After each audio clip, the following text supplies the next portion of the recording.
Será que Deus ainda está no controle? A maioria das pessoas religiosas acham que Deus controla o mundo, mas como isso é possível se este mundo está fora de controle? Essa frase está no vídeo Por que Estudar a Bíblia, que faz parte do nosso kit de ensino, talvez você já tenha assistido ou mostrado para alguém. Ela explica bem uma dúvida que muitos de nós podemos ter quando passamos por dificuldades. Será que Deus ainda está no controle? Para responder essa pergunta, precisaremos dar alguns passos e responder algumas perguntas antes. Primeiro, precisamos entender 2 pontos fundamentais. Por que cabe a Deus estar no controle? E qual é a forma de Jeová exercer o controle diferente do mundo? Vamos começar pelo primeiro ponto. Por que cabe a Deus estar no controle?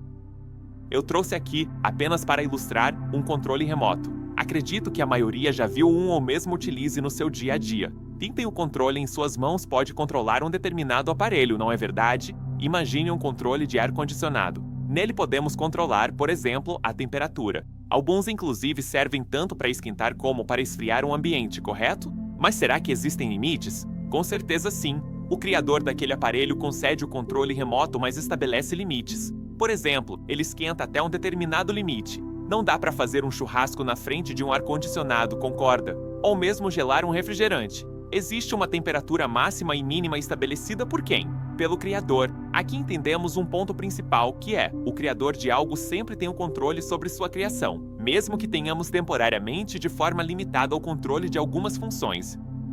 Do ponto de vista espiritual, acontece algo semelhante. Vamos ler Gênesis capítulo 1, versículo 1. No princípio Deus criou os céus e a terra. Perceberam aqui? Deus criou os céus e a terra. Vamos ver uma imagem e vamos refletir sobre esse ponto. Pode ser que alguns duvidem disso. Vamos ler agora Isaías capítulo 40, versículo 26. Ergam os olhos para o céu e vejam. Quem criou estas coisas? Foi aquele que as faz sair como um exército por número. Ele chama todas elas por nome. Por causa da sua imensa energia dinâmica e do seu atemorizante poder, não falta nem sequer uma delas. Vemos aqui que, além de criador de todas as coisas, Jeová conhece todas as suas criações e se preocupa com elas. Visto que Deus é o criador de todas as coisas, ele merece exercer controle sobre aquilo que ele trouxe à existência. Um segundo ponto que precisamos entender nessa questão é: qual é a forma de Jeová exercer o controle diferente do mundo?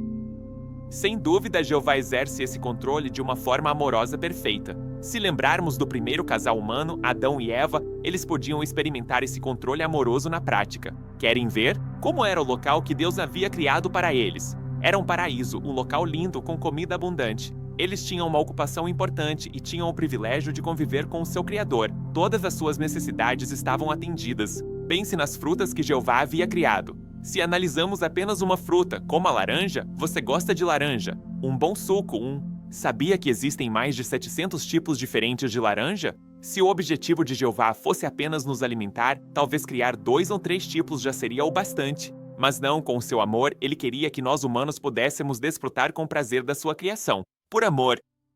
Adão e Eva tinham liberdade para andar pelo jardim, sem que tivessem que seguir um extenso código de leis. Ao contrário, os requisitos de Deus eram simples, fáceis de obedecer. Podem comer de todas as árvores, exceto uma. Jeová exigia que Adão e Eva reconhecessem o direito que tinha de determinar o que era bom e o que era mal. Jeová governa sempre com o seu perfeito amor, muito diferente do governante desse sistema. Mas o que aconteceu no Éden? Será que eles foram obedientes? Infelizmente não. O terceiro ponto que vamos analisar é como o direito de Deus de estar no controle foi desafiado. Satanás desafiou o direito de Jeová estar no controle. Ele insinuou que Jeová havia mentido para Adão.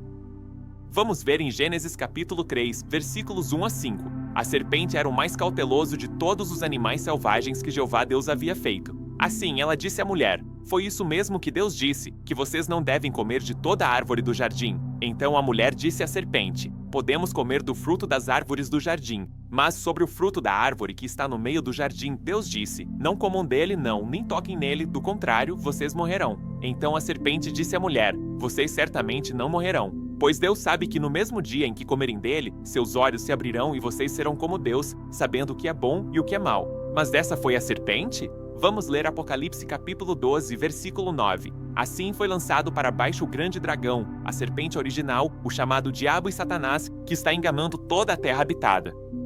Pelas suas ações, Satanás recusou o domínio de Jeová. Ele incitou outros a seguir sua rebelião. Não bastasse isso, o diabo também questionou a maneira de Deus controlar os assuntos. Ele alegou que o homem seria bem-sucedido em governar a si mesmo sem Deus. Como Deus enfrentaria um desafio tão insultante? Alguns acham que Deus deveria simplesmente ter destruído os rebeldes, mas será que isso responderia ao desafio de Satanás? Será que provaria que o modo de Deus governar é correto? Lembre-se de que os rebeldes no Éden não eram os únicos envolvidos. Milhões de anjos observavam o que acontecia. O modo como Jeová lidaria com a rebelião afetaria muito a todos aqueles anjos e, por fim, a toda a criação inteligente. Assim, o que Jeová fez?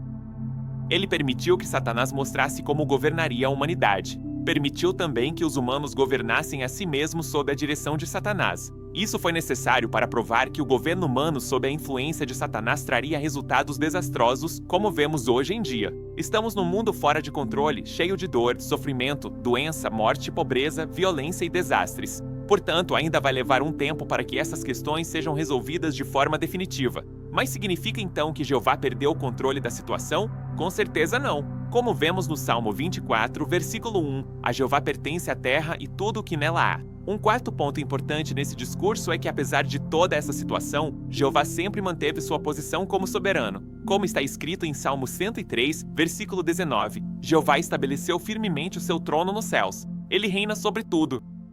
Uma prova disso aconteceu nos tempos que se seguiram à rebelião. Deus demonstrou o desejo de orientar aqueles que o buscavam, tais como Abel, Enoque e Noé. Noé é um grande exemplo de como Deus manteve o controle. Na época de Noé, a Bíblia diz que a maldade se tornou tão grande que Jeová decidiu pôr um fim naquilo tudo. Providenciou o dilúvio e demonstrou de forma clara o seu poder e ainda tinha o controle para executar a sua vontade. Outro exemplo podemos ver na época de Abraão. Durante aquele tempo, Jeová demonstrou repetidas vezes sua habilidade de proteger e preservar as pessoas que confiavam nele como seu soberano. Salmo 105, versículos 12 a 15 diz: Isso aconteceu quando eles eram poucos em número, sim, muito poucos, e eram estrangeiros naquela terra. Eles andaram de nação em nação, de reino em reino. Ele não permitiu que nenhum homem os oprimisse, mas por causa deles repreendeu reis, dizendo: Não toquem nos meus ungidos, não façam nada de mal aos meus profetas.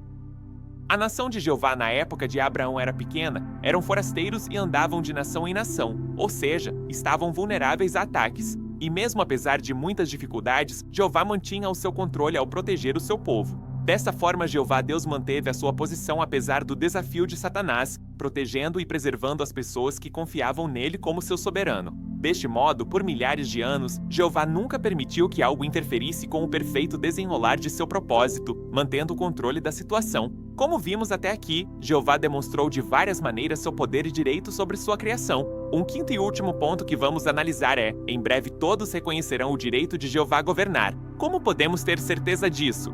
Simples. Jeová deu uma amostra de como seria quando enviou seu representante real, Jesus Cristo, seu Filho, para a Terra. Jesus exerceu controle sobre o tempo, as plantas, os animais, os humanos e as criaturas espirituais.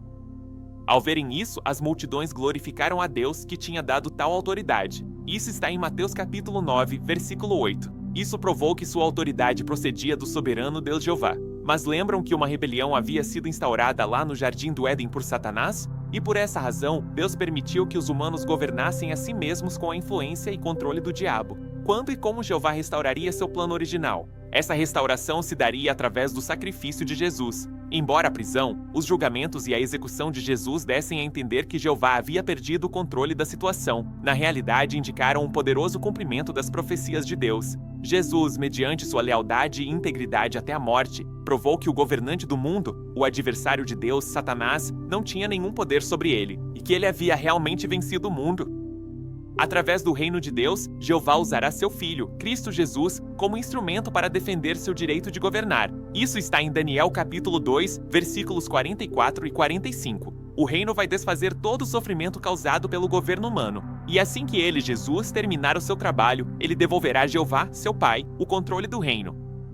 Como podemos ter certeza? Vamos ler 1 Coríntios capítulo 15, versículos 21 a 28. Pois, visto que a morte veio por meio de um homem, a ressurreição dos mortos também vem por meio de um homem. Porque assim como em Adão todos morrem, assim também em Cristo todos receberão vida. Mas cada um na sua própria ordem, como primícias Cristo, depois os que pertencem a Cristo durante a sua presença. A seguir o fim, quando ele entregar o reino ao seu Deus e Pai, depois de ter reduzido a nada todo o governo, toda autoridade e poder. Pois ele tem de reinar até que Deus lhe tenha posto todos os inimigos debaixo dos pés. E o último inimigo a ser reduzido a nada é a morte. Pois Deus lhe sujeitou todas as coisas debaixo dos pés. Mas quando ele diz que todas as coisas foram sujeitas, é claro que isso não inclui aquele que lhe sujeitou todas as coisas.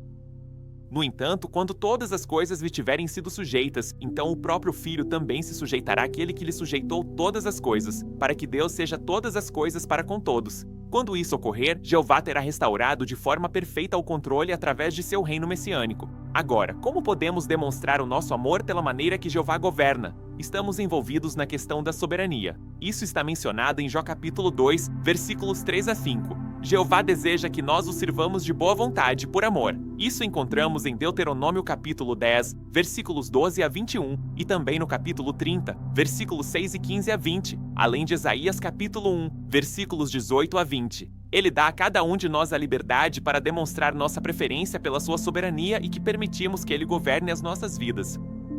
Reconheça a autoridade concedida a Jesus e se submeta a ela. Cristo tem direito legítimo à nossa obediência. Isso está em Gênesis capítulo 49, versículo 10, e também em Mateus capítulo 28, versículo 18. Esse direito não foi concedido a mais ninguém. Vemos isso em Jeremias capítulo 10, versículo 23, e em Atos capítulo 4, versículo 12. Isso afeta nossas atividades do dia a dia, nossas decisões e alvos. Nossa obediência às ordens de Cristo mostra que apreciamos e respeitamos a soberania de Jeová. Quando fazemos o que é direito, o coração de Jeová se alegra. Provérbios capítulo 27, versículo 11 nos mostra isso. Jeová abençoa os que amam a sua soberania. Em resumo, vimos que Jeová tem o direito de controlar o que está acontecendo na terra e de orientar as nossas vidas. Ele exerce essa autoridade de uma forma amorosa. Por causa da primeira rebelião, Jeová tem permitido que Satanás e os humanos ficassem independentes do seu domínio. No entanto, ele não renunciou a seu direito de controlar os assuntos. Ele tem exercido esse direito em harmonia com seu propósito. Por meio do reino messiânico, Deus em breve vai restabelecer pleno controle dos assuntos humanos. Por fim, todos que vivem irão reconhecer o direito de Jeová governar. Isso está no Salmo 83, versículos 17 e 18, e também em Ezequiel capítulo 38, versículo 23. Será então que Deus ainda está no controle? Sim, com certeza Jeová Deus está no controle e Ele espera que nós façamos aquilo que é direito. Se fizermos isso, estaremos atendendo ao pedido de Jeová que está em Provérbios capítulo 27, versículo 11, que diz: Seja sábio, meu filho, e alegre meu coração, para que eu possa dar uma resposta àquele que me desafia.